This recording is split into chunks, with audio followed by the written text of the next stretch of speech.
Right now, I have to stop saying. Coming up on today's DLLS Stars podcast, Sean is back in studio. How about that? Just out of nowhere. So we'll talk about it.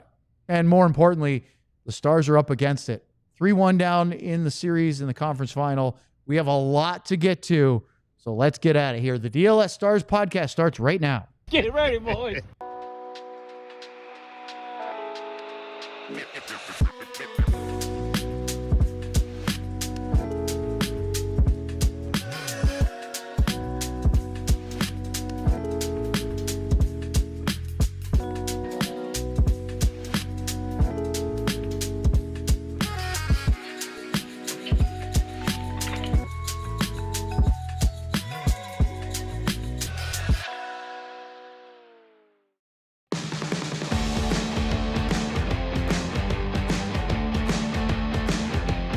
This is the DLLS Stars Podcast. Our Stanley Cup playoff coverage is brought to you by Bud Light. Bud Light, easy to drink, easy to enjoy responsibly.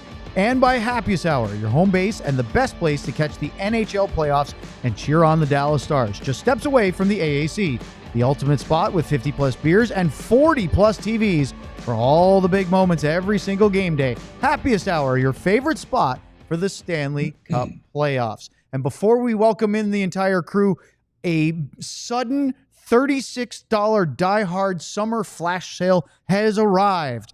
2 days only, today and tomorrow, you can get a DLLS Die Hard membership for just $36 introductory offer. That includes a free t-shirt of your choice. Think about it. It is a perfect time to start summer. It is never out of season, being a Die Hard, that is. And you can do that by checking out alldlls.com/intro. Now let's welcome in the crew. Use that QR code, by the way, to find the deal on the summer flash sale.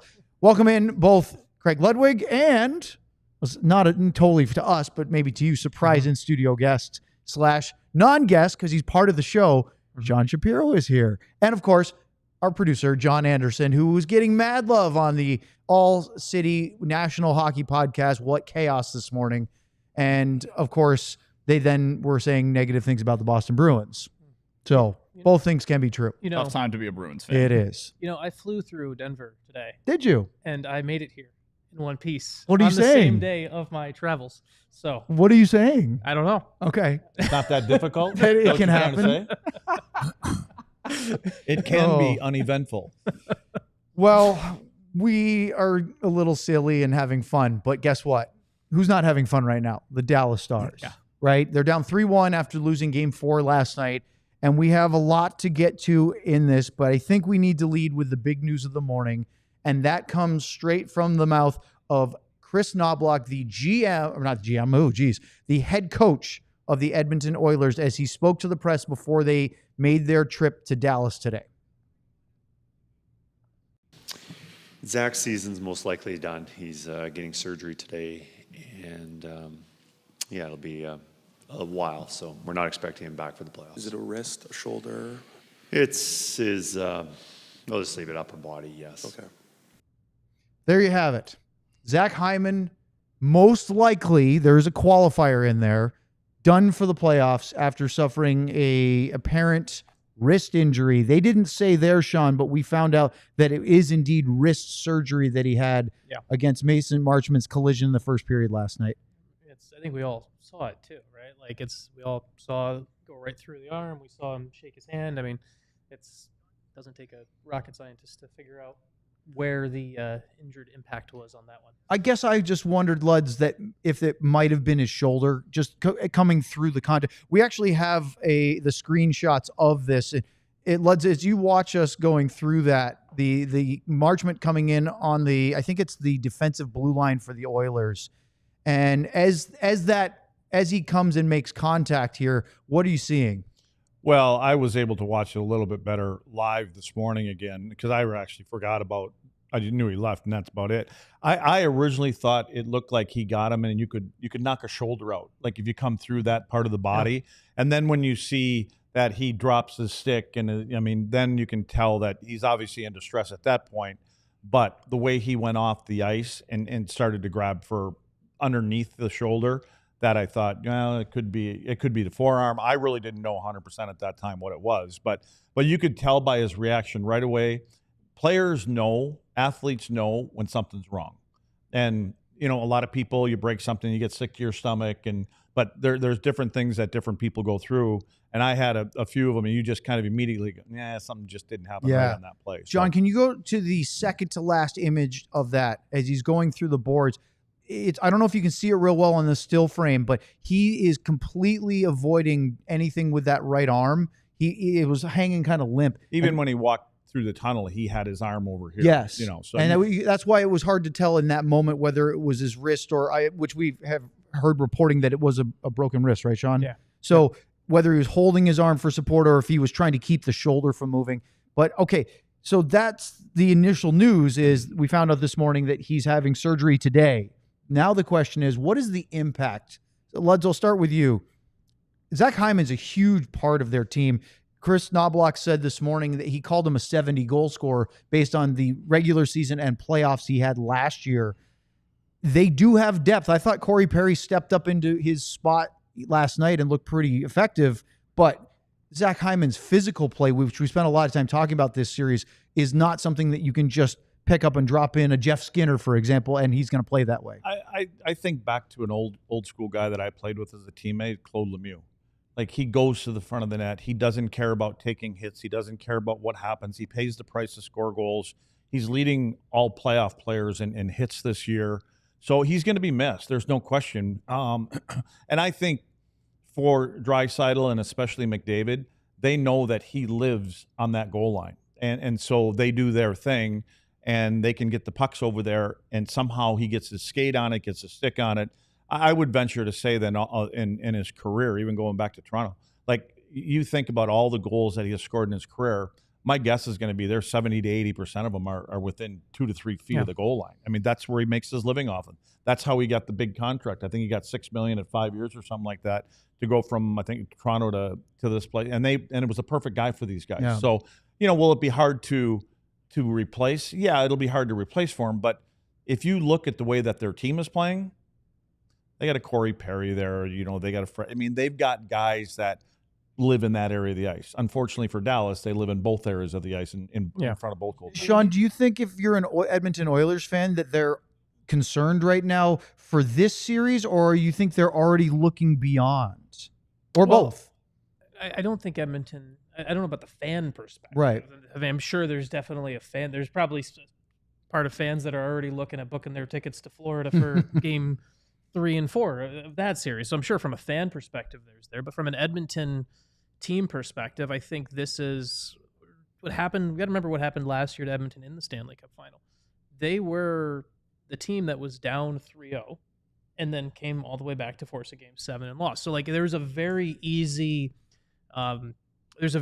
teaching point within that Oilers locker room right now. Of like, you know what, this time of year, teams are this good.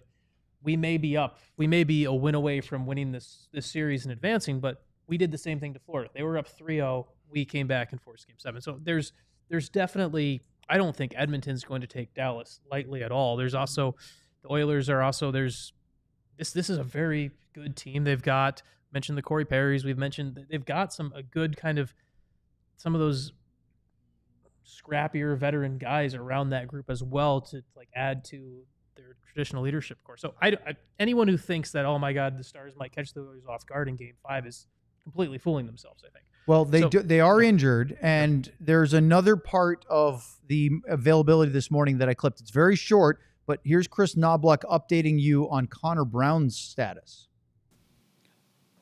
Yep, we'll go page on the right. Chris, do you have any update on Connor Brown? Connor Brown won't be playing next game, but he's doing well, and we hope that he can come in shortly after that. So that to me sure sounds like Luds, that up 3-1, whether he's close or not, they don't need to risk it in game 5 in Dallas, but he might be something that could come back in later in the series if the Stars can extend. This stuff is all mute to me because Dallas's problem isn't these guys. Dallas's problem, they can't get in front of the other net. Yeah. To me, Yep. does Does it help maybe keep the score closer? But again, it's immaterial. I mean, we're talking Hyman's more important to that team in my opinion than Brown is. But although in the playoffs, Brown is. You always find guys on teams like that, except this one, that there's guys that you don't expect step up and score some big goals, and they continue to score goals. That hasn't happened here yet. So hasn't happened in this series particularly for Dallas. Yeah, but this is all that matters. I don't care about the first two series. Earlier? Colin Blackwell scored an overtime winner. But that's got nothing to do with this series. Ramlin had a hat trick. But Sagan had a goal. He's a depth get to guy. the front of the net. Yeah, Right. The fact is they won't go to the front Yeah. of the net. That's the bottom line with what's going on with this team right now, is they don't want to pay the price. And again, their goaltender is great. Well, here you go, Sean. Yeah. Here's one for you. So Skinner versus the Stars. Now in 11 games that he's played, right? Mm-hmm. 11 goals saved above expected in 11 games. Whew. Okay? That's very good. You know what he is against all other teams? Minus 17. Yep. Tell me why. Because other teams get to the front of the net. There you go. End of story. And it's Show's over. Hey, that was a quick show. Thanks for joining us today. I mean, why do you think they're not? All right, if Nice, John. it's that easy, Yeah, let's it was go. that easy, lads. Yeah, I mean, we keep on talking about the 5-on-5 scoring. They're not scoring. They're not. Well, they're not because they're not going there. And again, a lot of that has to do with the way they play. Yep. There's no question. This team, Jesus, go down this road. This team is built for the regular season right now. I mean, they're a team that scores goal in the regular season because you don't play like this in the regular season. Most teams play. There's more space. There's more time, and Dallas is an off the rush team. We've known that they do that, but now it's this time of the year, and so my question is, and again, this isn't over, right? It's not over, and they're missing some pieces. Mm-hmm. So Dallas is at home. They play well at home. Yes, Edmonton came here and did this. They win a game here. Now things you kind of pucker up a little bit at home because you're going. We don't want to go back to Dallas for Game 7, right? So they just got to take care of the business here, but. Things will continue like this because Edmonton's going to continue to play the way that they are playing in front of their goaltender. They're not going to give you outnumbered rushes. They're not going to take their foot off the gas in the neutral zone. So Dallas has got to find ways to get through that. One way is to plow through it down there, but they've got to find ways to get through they got to start creating some foot races through the neutral zone to try to break some things down. Well, and then Edmonton has kind of proven on the other end how just being responsible in front of your net can lead to those foot races the other way, too. There's been multiple times the Oilers have had those chances going the other way, not because they're looking for it, but because it's been created by that defensive structure. And Correct. That's something where I think that's a big point the Stars seem to be missing right now, where you don't – obviously, they need to attack on the rush. They need to be part of that, but just some of those finer details – there, just if you just buckle down on those, they open up things going the other way. And Edmonton does a great job of that, and it's something the Stars have not done this series and haven't really done much in this playoffs at all. Right. It's a perfect example of you can be 160 feet away from your own net, and you can create offense from defense. Yeah. That's what they're doing from 160 feet away because they're not allowing it. And if you're happy just staying on the perimeter and cycling and things like that, and what happens, it's okay for the cycle, but at some point somebody has to get interior there so that you can keep Skinner in the net, or you can keep. And I was listening to Andrew Raycroft. Yeah. He was just talking about Skinner, and he was talking about how Skinner, he's a big guy. And if he doesn't have to get down and start scrambling and things like that and can stand up and kind of move back and forth, that's in his wheelhouse. That's what he's doing right now because there's nobody else in there pressing the issue. Well, and with Skinner, one of the big things with him, you can tell when if his shoulders and hips are, like if you watch him play, when his shoulders and hips are able to stay as one plane, you can tell he's doing pretty well. Because would you say he's comfortable? Yeah, very comfortable. Okay. Very comfortable. And when it comes to, we saw when he lost the net earlier in the postseason, you watched him play, and he would be like a pretzel. Yes. Like he would just be like a pretzel, even on routine saves. And part of that was on him figuring to give some credit to the goalie for fixing things, but also it's on other teams who are just doing such a better job of the little flash screens. And you don't even always have to be right there. You don't even actually touch the guy. It's just sometimes just arriving at the right time. Like all season, how often did we talk about one of the things that Wyatt Johnston did so well was he knew when to arrive. And I don't want to pile on, but when is the last time we saw Wyatt Johnston arrive at the right time for something this playoff? Well, the thing is like I talk about that force field, and we can pause the tape at any point during a game in the offensive zone for the Dallas Stars in front of their net. It's not just one or two defensemen. There's 4 guys standing there. Yeah. And you know, and Wyatt's not 6'4", 240 pounds. So he has to kind of arrive when the puck does. But right now, not just Wyatt, they don't see any cracks in there. And so what do? Instead of creating cracks, they kind of go out here. And I'm guessing that's what helps Skinner. A lot more to get to about Game 4 last night and looking ahead to Game 5, including a bit about the scoring, which Luddy opened up the subject there, and also something that upset a lot of people last night. We'll get to that next on the DLS Stars Podcast. Especially me. I could use a Bud Light right now. What's up, Stars fans? Big game about 29 hours or so from now. Enjoying the game hopefully will be easier, so let's not overthink it. What to wear? Throw on your favorite Stars jersey. Not sure what to serve your friends? That's even easier. Pick up some pizza, grab some Bud Light, and stock up the fridge. See? Just that easy. Just like Bud Light, which is always brewed 4 simple ingredients for a clean, crisp taste. Bud Light, easy to drink, easy to enjoy. Remember, do it responsibly. Anheuser-Busch, Bud Light, St. Louis, Missouri. All right, let's talk about Empire Today. Just like your favorite team needs a home ice advantage, your home needs a home floor advantage, and Empire Today can help you get it. Empire Today has flooring experts, dedicated flooring professionals who focus on flooring every single day. We've all been to those big box stores.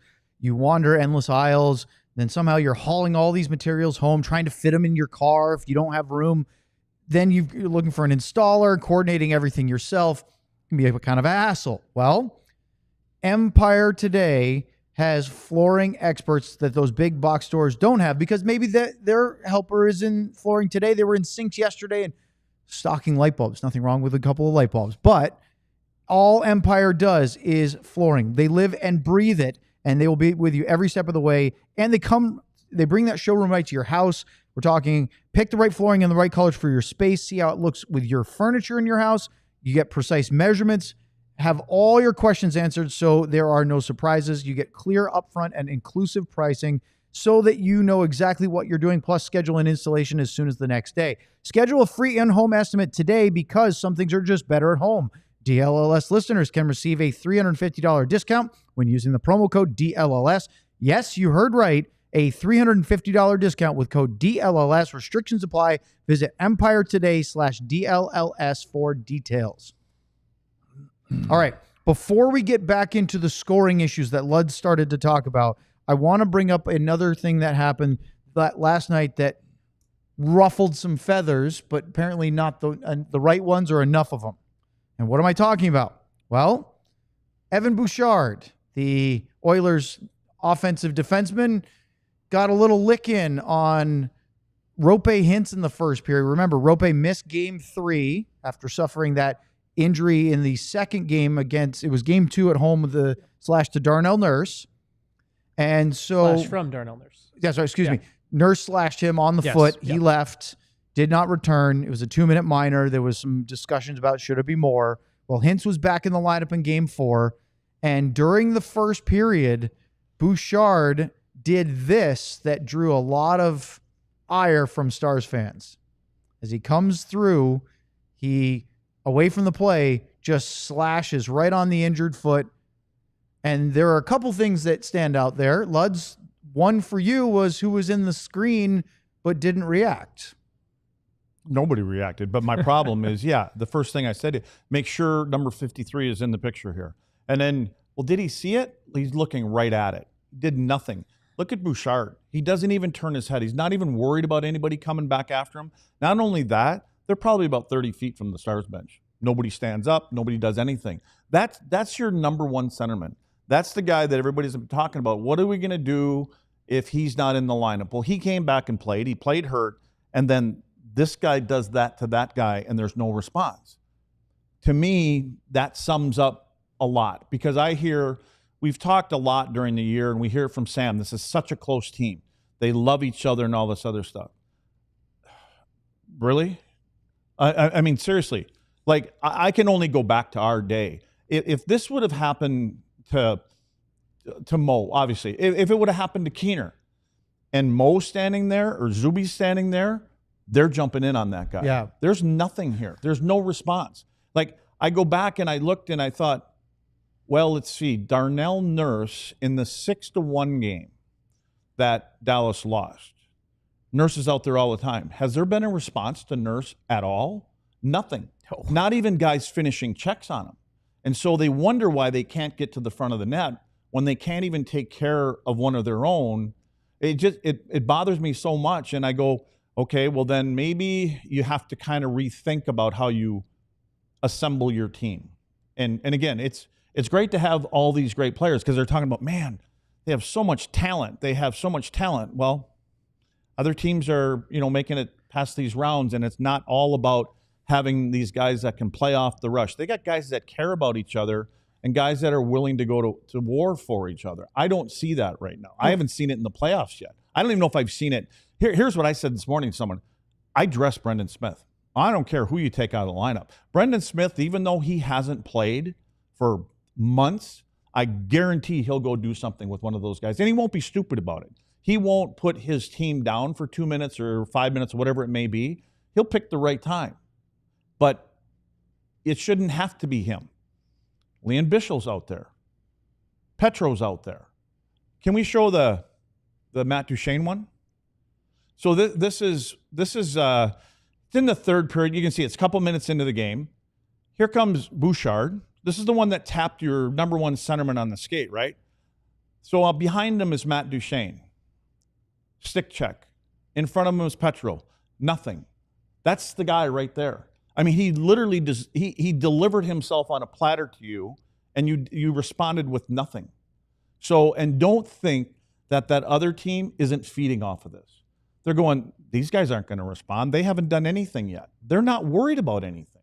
That's the problem that I have. There's not even anything in their mind that there may be some wingnut on that team that's going to break somebody's ankle on our team. They're waiting for someone to take a chop at Connor McDavid. They're waiting for somebody to slash Leon Draisaitl's wrist so he doesn't blow one over Jake's shoulder.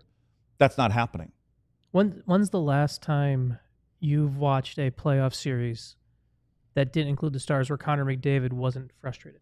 Just seriously, because think about it. I've recently watched him play against, even though they beat LA. I was at all the games against Florida last year.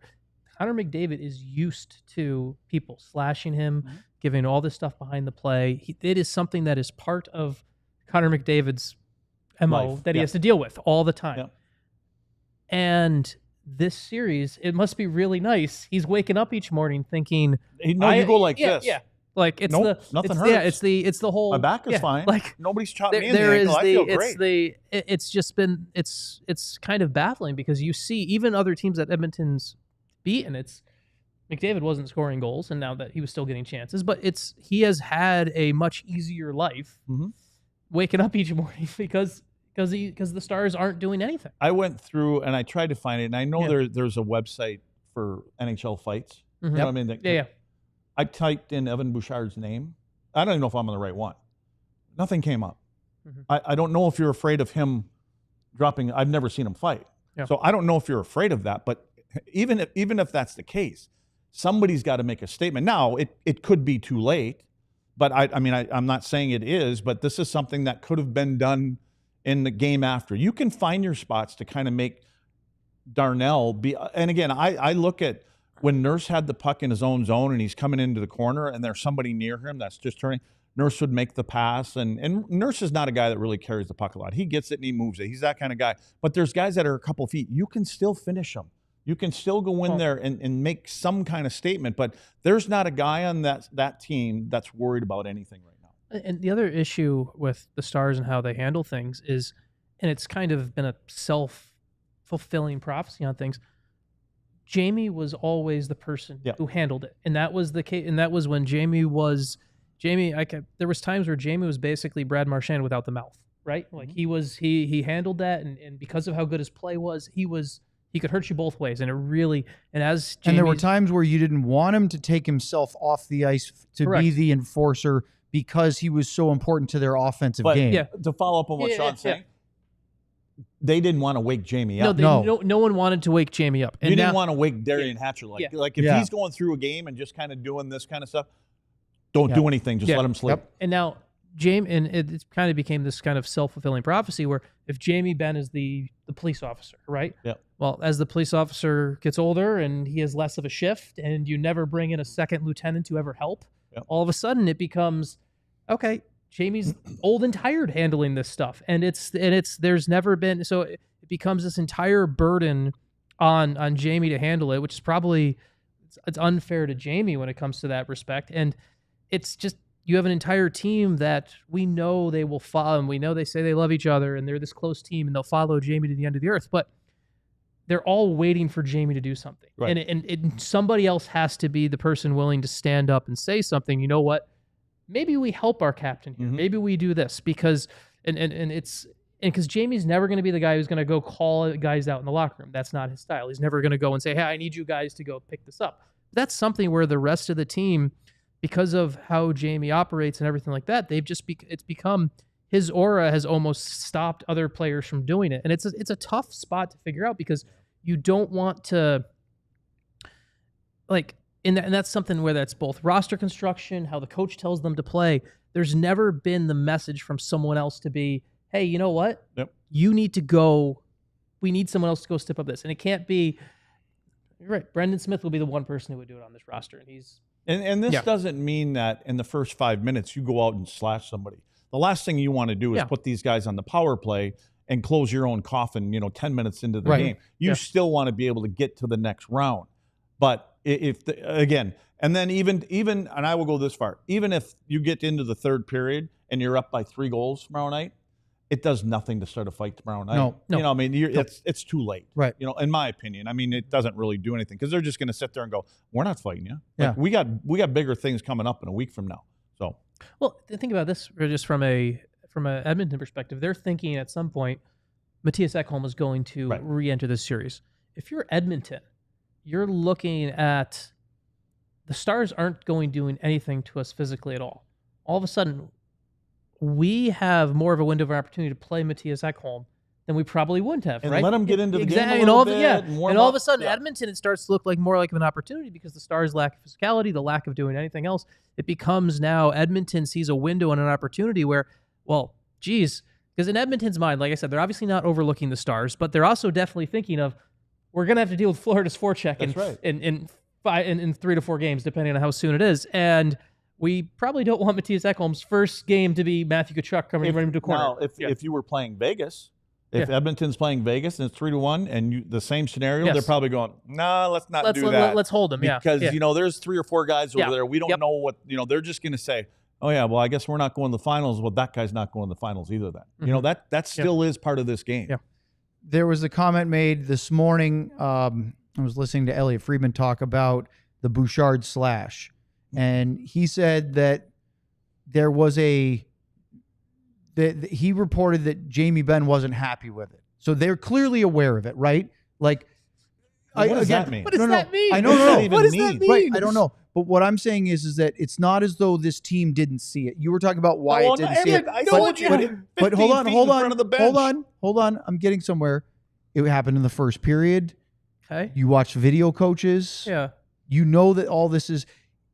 Is it simply a matter of that's just not the team they are? They don't do that stuff. Well, yes, it is. You are what you do, yeah. right? Like, right.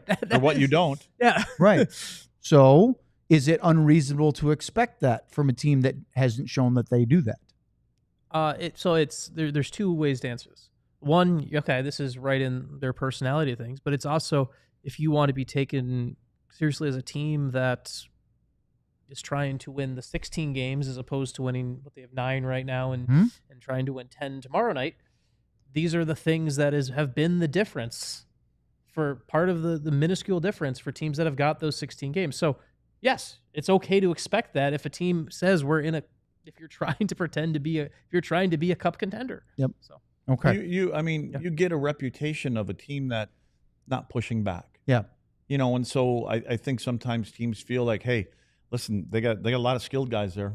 The rule will before skill doesn't apply to that team. Also, so it's one of the reasons Hyman is a loss for them.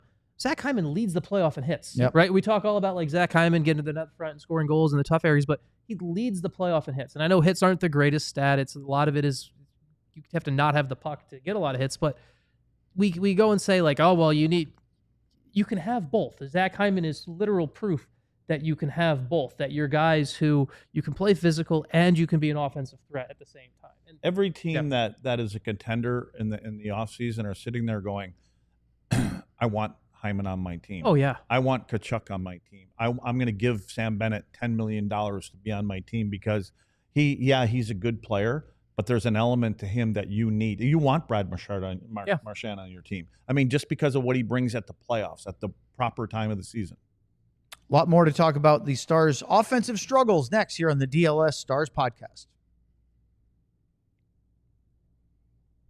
All right, let's talk about Sleeper. It's the best fantasy league platform out there, and where you can put your puck or ball knowledge to the test by picking whether your favorite or least favorite players will have more or less than their projected stats each night. I know it says week, but each night, I think. Tonight, for example, I have Freddie Andersen with more than 18.5 saves. If that happens, you get 1.78 times your money. With Sleeper, the more picks you combine, the more you can win, all the way up to 100 times your money. Sleeper keeps you in the loop with instant alerts for breaking news, major injuries, stay ahead of the game, and keep track of league updates in real time, so you're always informed and ready to outsmart your friends. Unfortunately, your friends can also use the app because I did fantasy football through Sleeper, and my team did not do very well. So they don't put that in the ad read that your friends can also use it when playing fantasy football there. So and outsmart you. Correct. Oh, that's unfortunate. That's definitely unfortunate. So if you think you have what it takes, new users can download the Sleeper app and use the code DLLS Stars to get $55 in free entries when you place a $5 contest. Apply it to any contest. Doesn't have to be your first. Terms and conditions apply. See Sleeper's terms of use for details. Currently operational in more than 25 states. Check out Sleeper today. Thank you, Sean. Let's talk about Shady Rays. Get ready for the season ahead with quality shades built to last. Our friends at Shady Rays have you covered with premium polarized shades that won't break the bank. Shady Rays is an independent sunglasses company that has offered a world-class product, rated 5 stars by over 300,000 people. Sean has a pair. John, I believe, did you know he didn't know that our producers were available to get them back in the day. Luds didn't know how to find it in Slack and the Google Doc. I have them. I don't know what we're talking about. The glasses are comfortable. You wear them in the car for all the glare with the polarized lenses. Plus, if they ever take a hit, you lose them. They have the best, most insane loss or broken replacements policies out there. Exclusively for our listeners, Shady Rays giving out their best deal of the season. Head to shadyrays.com. Use the code DLLS for 35% off polarized sunglasses. Try for yourself. The shades rated 5 stars by over 300,000 people. All right. Why have we not just gone and broken yours and then broken them?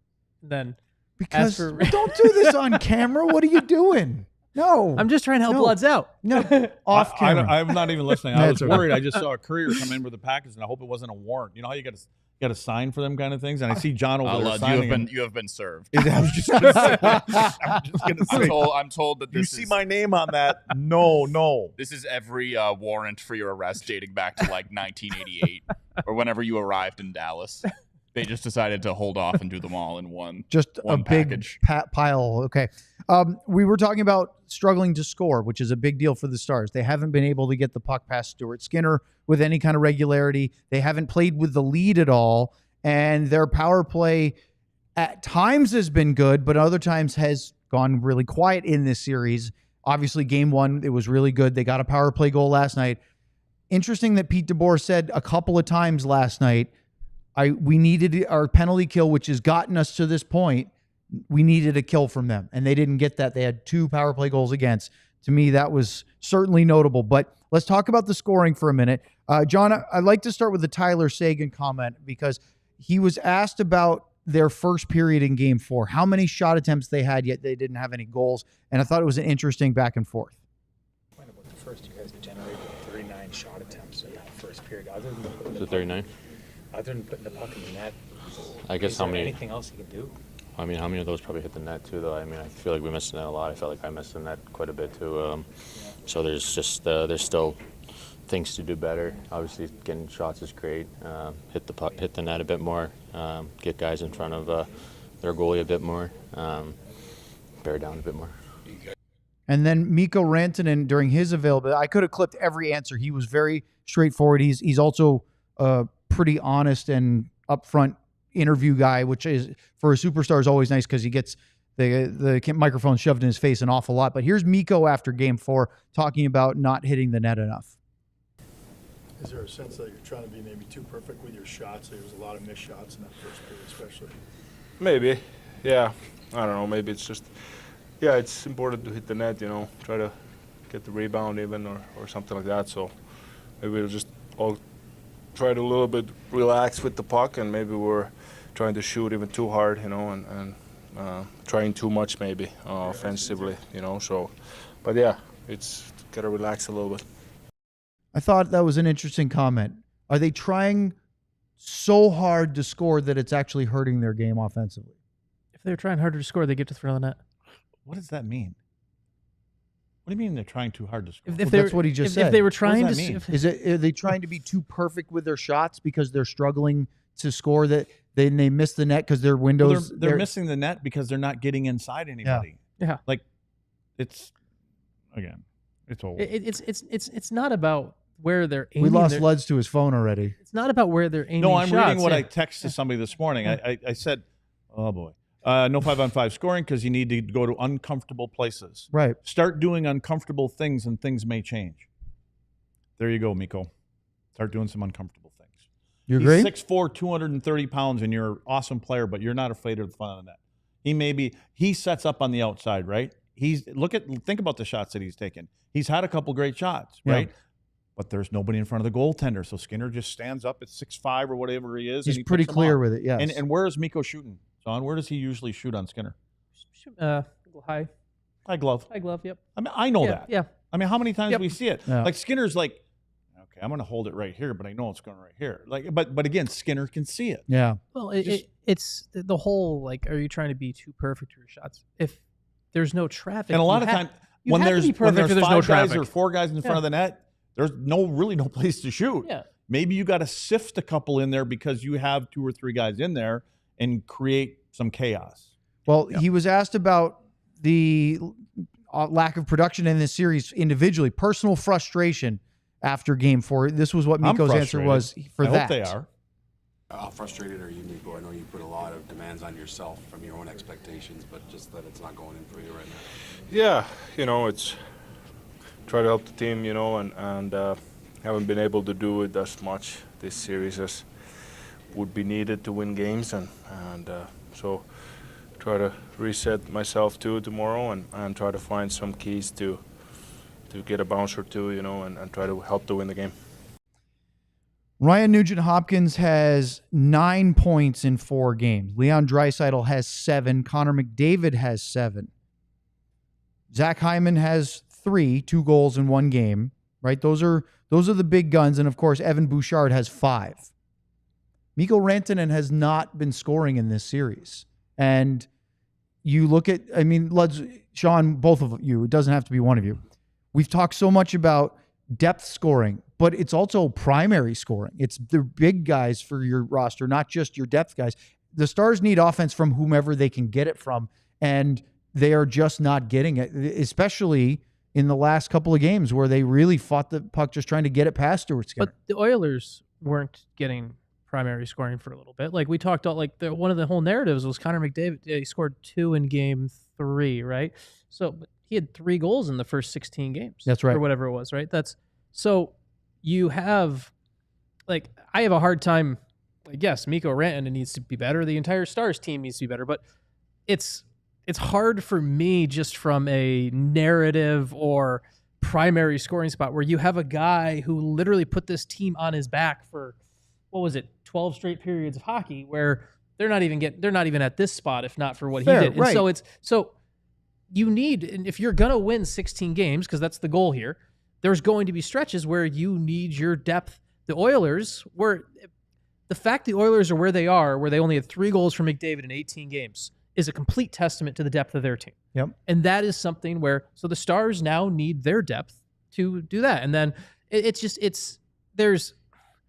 it's not basketball. It's not basketball where you can be like, oh, okay, you need Mikko Rantanen because he's the highest paid player, the big name. He's going to score 35. It's not basketball. You need your depth to go do that. You need the Oilers have their Connor Browns of the world. They have Kapanen scoring overtime game winners. the Oilers are getting depth and they're attacking through everything. And if you're going to go and try to pin things on Mikko Rantanen or anything like that, I just think that's really foolish, because what your depth should be doing is your depth should be having this conversation on the plane of, okay, how do we make Mikko Rantanen's life a little bit easier? Because right now you're watching, and this is, I think, something you want to talk about anyway, is the Stars have, it's become one of those other self-fulfilling things where they're now become such a, they don't think they can do anything offensively if Mikko Rantanen's not on the ice. And I think the coaches truly believe that too. That's why they've ramped him up to 24 minutes a night, right? They think, oh, well, we can't play. It's a great use of word. We can't. We don't use crud nearly enough on here. We can't play him 16, 17 minutes because that means there's 53, there's 43 other minutes that we're not going to score. So we need to ramp that up a bit, and it's just putting more and more on Rantanen by playing him more. Like you had the whole stat about when he plays less than 20 minutes, when he's able to dial in more that. Well, you don't have to play Mikko Rantanen 24 minutes if you actually have depth scoring. It's kind of, it goes back to the rest of the group. There's a big mirror there that everyone else has to be looking in. So the stat is, and I heard this morning, so I thought I'd look it up and actually parse this out. The Stars have played 17 games in the playoffs. In 7 of those playoff games, Mikko has played more than 20 minutes in time on ice in each of those games. He has 1 assist. He's -7, and he has 14 shots on goal. So he's averaging about 2 shots on goal per game in those games. In the other 10 games, he's played less than 20 minutes a night. He has 20 points. So that's 20 versus 1. 9 goals, 11 assists, +5 versus -7. And he has 33 shots on goal, which is a 3.3 shots per game, up over a shot on goal per game average. Obviously, the numbers bear out a big time. But the question I have is, when the Stars acquired him, and then when they started double shifting him, and it was working, we were saying, guys, he did this in Colorado. He consistently showed he could play 24 to 26 minutes. It wasn't a big deal. Is there something different about his game when he plays fewer than 20 minutes? It was working because they needed it to work. It was working because they were going to 11. It was because they were at the 11-7, and it was working because they were trying to find ways to do it in ideal times. There's a difference between double shifting a guy and finding key opportunities to do it, where maybe you get an extra offensive zone face-off. It's a key shift late in the game or anything like that. But when you go into a game as a coaching staff and you're going to say, hey, we're going to play this guy 24 minutes and we're not going to play any other forward more than 19, you're sending the message to your entire group that everything has to and will run through Mikko Rantanen. There's a difference between situationally double shifting, which is great, and then there's just punting that, you know what, we've already decided the rest of our offense can't score. Let me ask you this, Leds. If Sean is stating, and I think he makes a good point about don't put this all on Mikko Rantanen, although the Stars coaches put it all on Mikko Rantanen. Right, but my argument is that it sure seems like McDavid and Draisaitl carry a lot of water for their team. So I'd like to see the big guys for the Stars do that. What's your take right now on Wyatt Johnston and where he's at through not just this series but this playoff? Where is he at? Yeah. It's like, where's Waldo? Yeah. He is flirting with the worst plus-minus of all time. He's no different. All those stats that you rattled off about Rantanen just now, numbers and points and times, was any of that in the third round? Was any of that at the end of the second round? Things get easier or harder as the playoffs. Fair point. So it's easier, even though it was a Colorado Avalanche, who's a good team. There's a reason they're out. And it wasn't because they pushed Dallas or Dallas pushed them out of the fight. They outscored them. They outgoalied them. Yes. Okay, it had nothing to do with in here. Things get harder when you get, to the 8 teams that are left, to the 4 teams are left. They're not able to push back or even begin a push. They haven't done that. That's why everybody's points are better.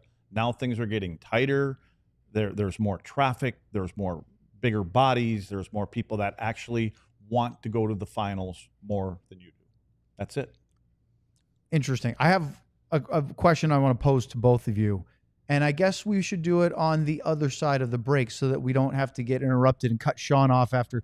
Although it's become a show tradition. Yes. For me to just so you're just going to let him get started then? Sean, Sean, tell us what you think. And then, no, never mind. We'll do that next year on the DLLS Stars Podcast. Yes, look at this. It is the start of summer $36 flash sale to become a diehard just today and tomorrow.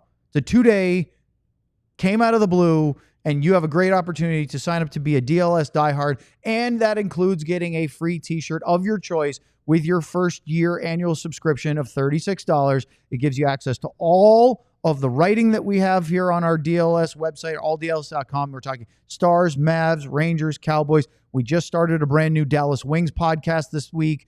And of course, all the other perks, whether it's the Discord, whether it's the silliness that we do when we get out into the community and hang out at Happiest Hour or wherever else we went. To Cosm and met some folks that was really great. The DLS diehards are starting to meet up at Stars games. I can't speak to the other shows because we've been focusing more on the Stars, but it sure is a lot of fun. Check out some of the shirts you could pick out. If you are going to be signing up for this, you could get the Otter shirt, which looks tremendous. You have the Finnish Mafia, which was a show favorite around here. Then, of course, you have the Wyatt Johnston. There he is, Luds. If you were looking for him, he's on a T-shirt.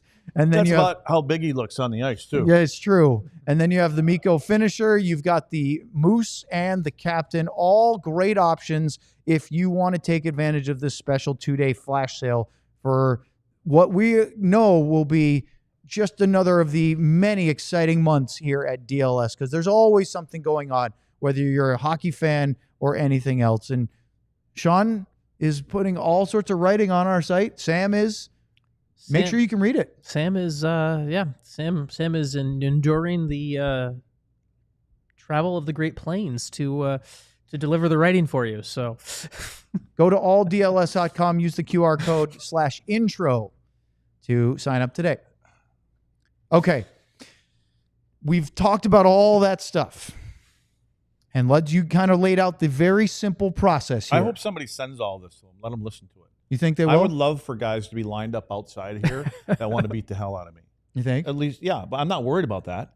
But somebody's got to rattle somebody's feathers and somebody's cage on this group.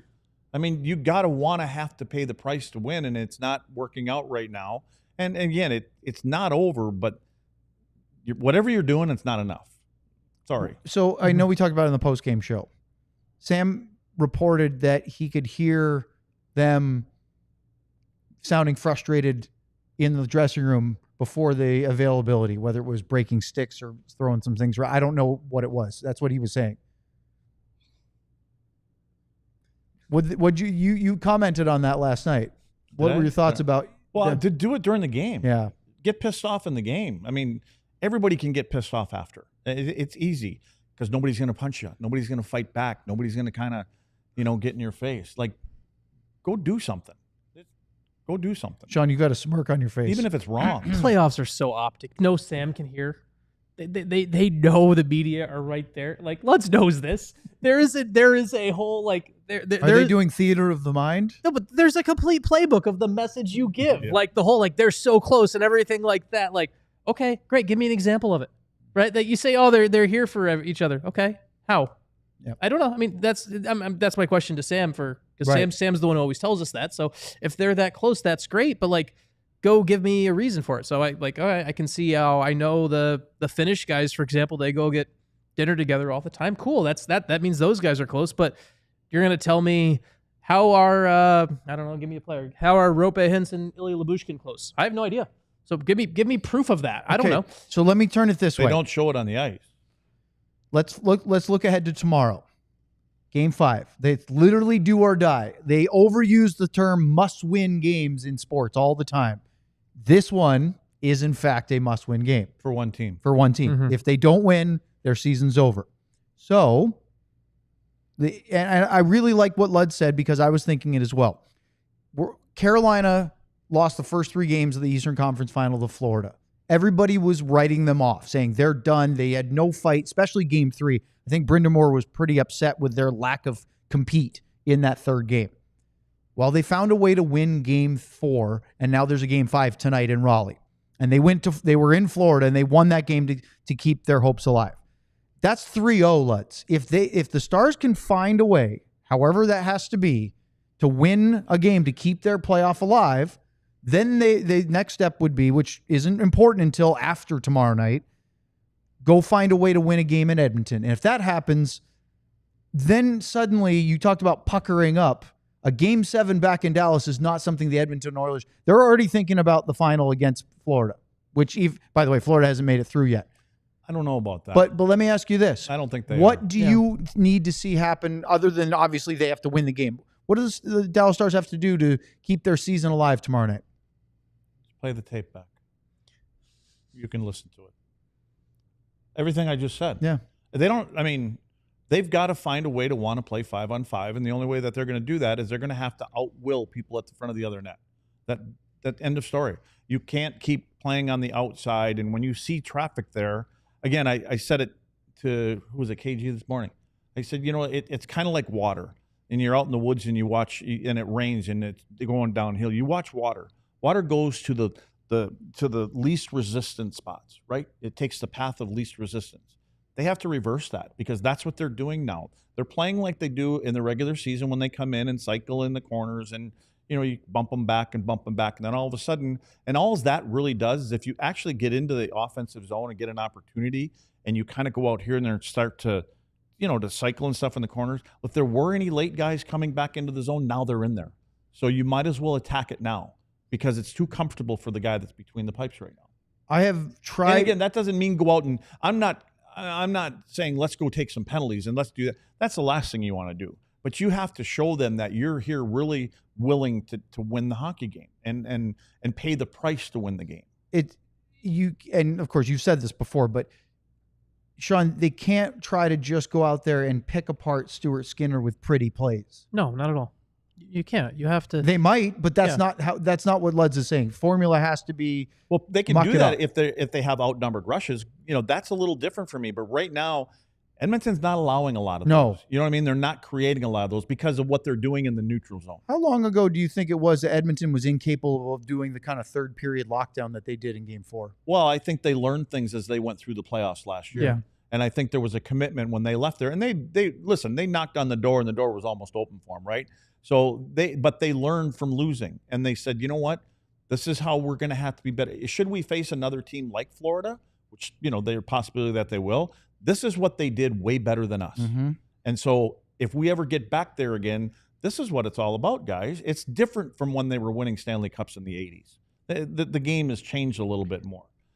So, and you're playing against a team again, I look at that, it's hard not to like that Florida team with the way that they're built, And I think that when you said that what happened with Carolina, they may have taken their foot off the gas from the kind of way that I'm talking about Florida.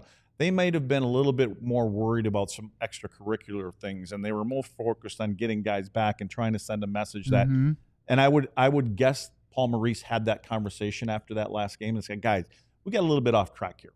The most important thing is we don't have to get back at the Ahos or whoever those guys are. The best way to get those guys is to win the hockey game.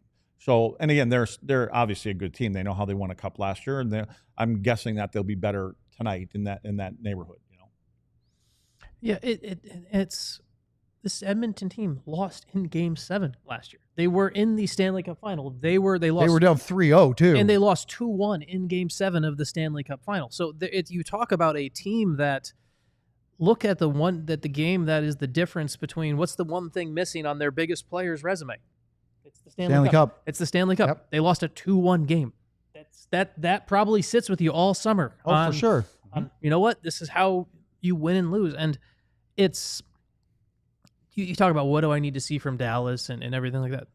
We talked about a lot of the technical aspects, but there's an urgency level to it. There's an urgency that needs to go, and it needs to not just be the fourth line guys who are having urgency so they can get an additional shift in the third period. There has to be an additional urgency throughout the entire group. And honestly, I'm not holding against anyone who was, I'm not sure, but I would put Lyubushkin back in. I would put Lyubushkin back in. I would go put Dadonov back in, because just from the element of at least maybe there's something where you bring guys in who watched that and got pissed off and said, now I'm going to come in and that's an interesting point about, especially on Dadonov, because we all know how much Pete DeBoer likes Evgeny Dadonov's game, right? Yeah.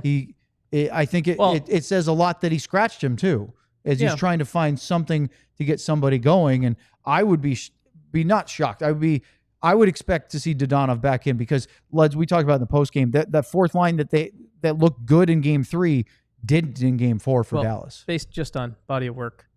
If somebody doesn't have the C on their chest, are they not the one scratched the other night? I mean, probably. Based off just body of work I'm talking about. Yeah. I can't help but think about the time when Wayne Gretzky was talking about how before they won their first Stanley Cup and they were playing the Islanders when they left the room, and the Islanders, they walked past the room, Yep. and they say all these guys in there with the ice bags on them, and they were, sitting in there like that. And, and I'm wondering how many ice bags have the Edmonton Oilers had on their wrists and on their ankles in this series. And that, what I mean, he's basically saying you got to pay the price to get to that, to the finals. And when you get there, that's what it's supposed to look like. And there's a reward for it. So, and I'm talking about Dallas making those guys feel like they're in a war. And I don't think that happens. And again, they've shown us on the ice when somebody slashes your number one center who's already got a boo-boo on his ankle in front of your bench, and there's players standing right there on the ice, and there were players behind him, but nobody goes up to Bouchard. No one does anything for the rest of the game. They still haven't even, again, I get it. Like, you don't want to, again, they've been tight games in the beginning, so you don't want to take that dumb penalty, right? But there are times that you can make a statement here like, listen, if you're going to beat us, you're going to pay the price to beat us. Yeah. I don't know if that's happened yet. Well, and also, I don't think it has. You also read, as there's been time now, the officiating has been kind of admittedly all over the place this series, but there's this time where after 10, 12 minutes of the game, you know what is called and what isn't. Exactly. You know exactly today might be the day. What you can get away with. Today might be the day to deliver that cross-check to the lower part of the back. Right. Maybe tomorrow's not because of how it's getting called then. You learn that as a player about 10 minutes into the game, just like for a baseball, and just how people learn the strike zone in baseball after an inning. So, yeah, and I want to be clear. I'm not saying that they got to go out and do this stuff. They're wondering why they can't create anything 5-on-5. Yes. This is all about you got to pay the price to get in there. And that's going to take – you're going to have to come out of the game tomorrow when you win the hockey game and you score 1 or 2 goals in there.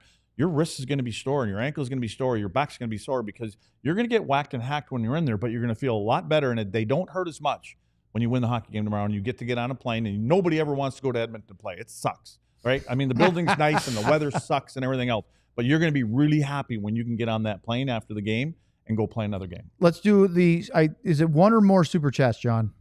Okay, let's do the super chats, and then we'll see where we're at. Burned Oils with a Canadian Lundqvist in year after the Cup. If Ken Hitchcock was still the head coach, he'd be yelling at the players while they were in the showers, even messing with their water taps. You wouldn't have to.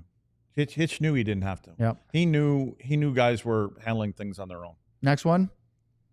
Bing bang. Polo Hurtado, hockey animal, with a Haskin and 99 Cup year. Is Ben done? ? He's not scoring, and he certainly doesn't hit much anymore. Since he sets the tone and he's aloof, is it time for him to go as an RFA? Well, it's not an RFA, but we're actually going to do a whole segment on this, and I don't think we have time now.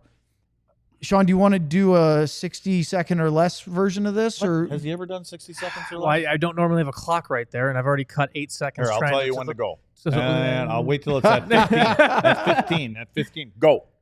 As I wrote about today with Jamie Benn, there's a level we talked about earlier on the show where he is the tone setter. The team will follow him and everywhere. But as his game has aged and he's not as effective offensively, and now he has the entire responsibility of this policing, his game has slowed down. And the Stars, they love him. They do love him as a leader. And I'm not poking fun at the way Sam says it sometimes. Just they do love Jamie Benn as the leader, and they will follow him. But he has also created there's a bit of this vacuum to me where you look at where it's not time for anyone else to step up and take that voice and be that guy. It's very similar to how maybe you look at from Jim Nill's playbook when he let John Klingberg walk, so Miro Heiskanen would have more of that air on the blue line.